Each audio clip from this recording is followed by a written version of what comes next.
Waalaikumsalam warahmatullahi wabarakatuh. Apa kabar semuanya? Alhamdulillah.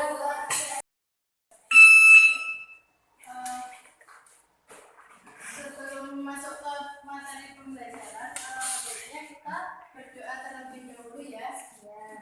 Bismillahirrahmanirrahim.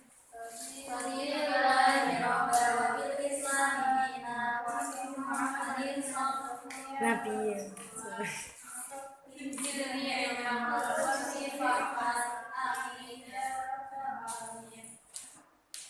Nah, pada pertemuan pada kali ini saya akan memberikan materi tentang perkembangan Islam masa Rasulullah sebelum Islam pada Mekah.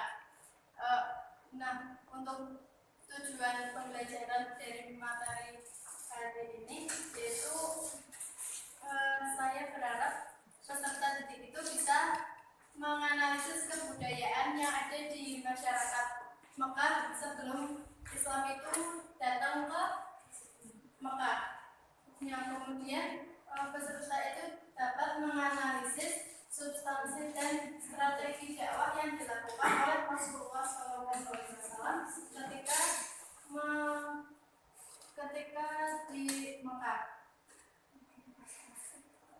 Kemudian yang ketiga itu menganalisis peristiwa Isra Mi'raj dan mengidentifikasi peristiwa hijrah Rasulullah. Tapi pada kali ini saya akan menjelaskan tentang kebudayaan masyarakat Mekah sebelum Islam dan strategi yang dilakukan oleh Rasulullah.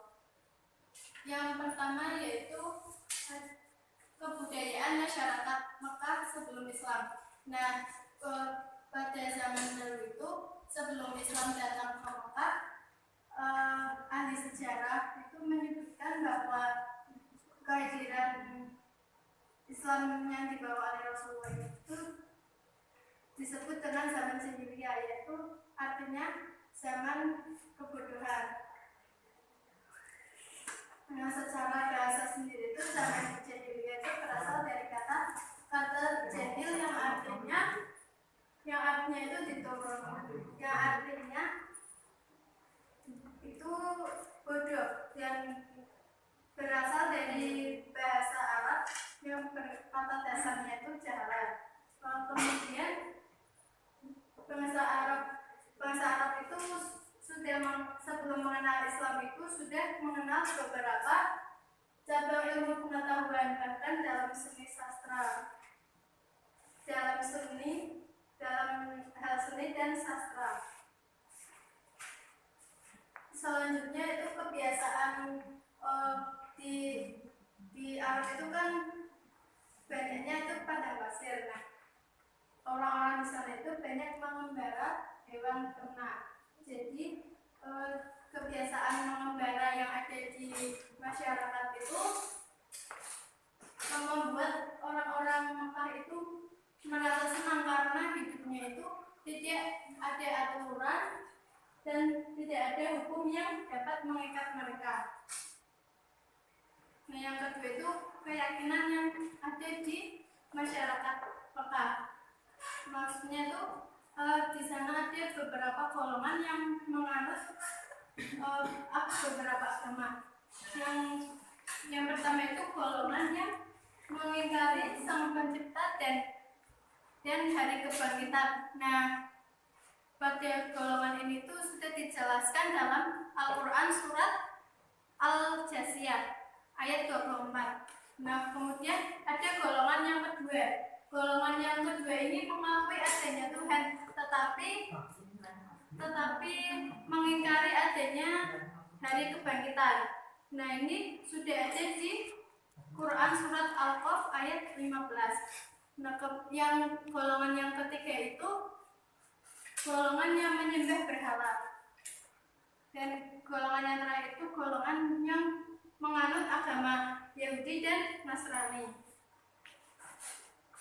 Kemudian perkembangan kebudayaan masyarakat Arab pra-Islam. Yang pertama itu ada tradisi keilmuan. Maksudnya yaitu bahasa Arab itu masyarakat Mekah itu mampu mengembangkan ilmu pengetahuan, terbukti dengan adanya ilmu astronomi yang ditemukan oleh orang Babilonia. Yang kedua itu ada berdagang. Masyarakat Mekah itu kehidupannya biasa dilakukan dengan berdagang. Sosial ekonominya ditentukan dengan kegiatan berdagang itu.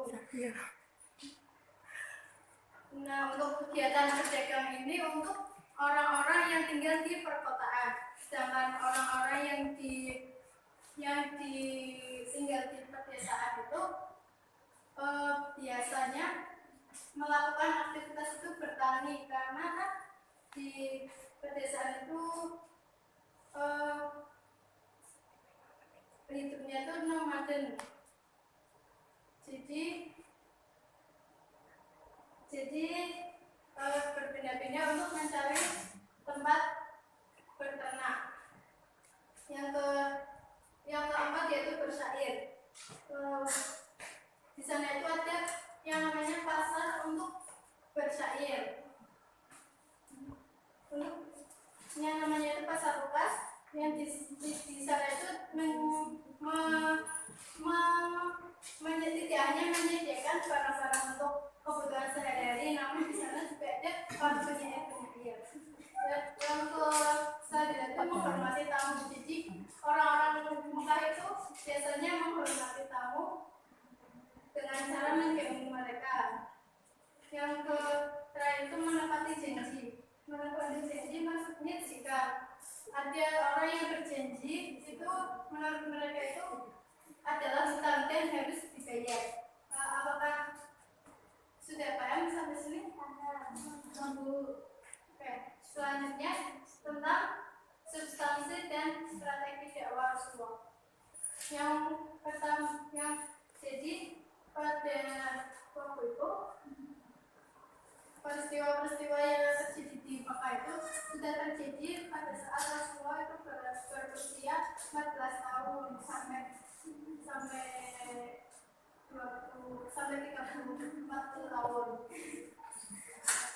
tahun. Pada umur ke-14 tahun itu terjadi sebuah peperangan antara kaum Quraisy dengan suku-suku yang bersekutu dengan suku Kinanah dan suku Hawazin. Jadi masa sebelum Islam lahir itu sering terjadi peperangan antar suku dan perang itu menjadi budaya masyarakat jahiliyah. Pada usia ke-25 tahun, Rasul itu melakukan perjalanan dagang ke negeri Syam untuk menjalankan dagangan milik Khadijah. Nah, pada usia 25 tahun juga Rasul itu menikahi Khadijah dan memiliki 6 anak, yaitu 2 laki-laki dan 4 perempuan. Kemudian pada usia 30 tahun itu terjadi peristiwa banjir yang mengakibatkan sebagian bangunan Ka'bah itu terendam. Jadi masyarakat Mekah itu berinisiatif untuk merenovasi sekeliling Mekah. Nah, di situ terjadi pertikaian antara suku. Nah, Rasulullah itu menengahi pertikaian itu dengan cara memanggil semua kepala suku yang ada di situ untuk memegang kain untuk memindahkan Hajar Aswad ke tempatnya semula. Selanjutnya itu usia 40 tahun itu Allah menganugerahkan kepadanya secerungan berkhulwat dan menyendiri agar dia itu bisa menjauh dari hiruk-pikuknya kehidupan di dunia, agar fokus untuk beribadah hanya kepada Allah.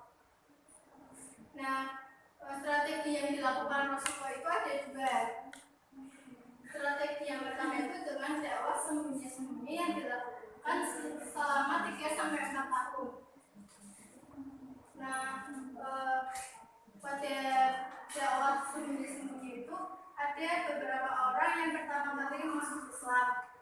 Yang pertama itu ada Khadijah, Ali bin Abi Thalib, Zaid bin Harithah, Abu Bakar, dan Ummu Aiman. Kemudian muncul lagi beberapa orang yang masuk Islam lagi. Kemudian yang kedua yaitu dakwah secara terang-terangan yang terdapat dalam Quran surat Al-Hijr ayat 94. Apa itu?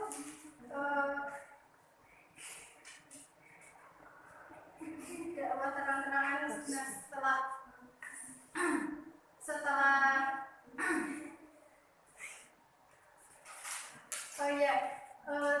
untuk materi kali ini saya cukupkan, tapi sebelumnya saya akan memberikan tugas dulu.